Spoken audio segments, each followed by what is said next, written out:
অভ্যুত্থানের যে শক্তি সারা বাংলাদেশে যারা ছড়িয়ে আছে, আমরা তাদেরকে পুনর্গঠিত করে আমরা আমাদের এই রাষ্ট্রকে ইনশাআল্লাহ আমরা পুনর্গঠন করব। আমরা দেখতে পাচ্ছি পতিত ফ্যাসিস্ট শক্তিকে বিভিন্ন আওয়ামী লীগ কালচারাল বিভিন্ন শক্তি বিভিন্ন মিডিয়া তাদেরকে রিভাইভ করার চেষ্টা করছে।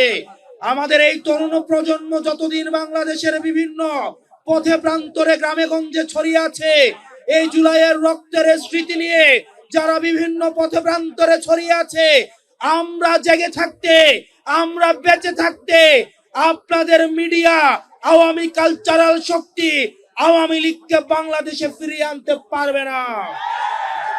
আমাদের ফেসিবাদের বিপক্ষের শক্তিগুলোর মধ্যে মতপার্থক্য থাকবে, পলিসি নিয়ে ডিসকাশন থাকবে, কিন্তু আওয়ামী লীগের বিপক্ষে আমরা সবাই একসাথে লড়াই করে যাব।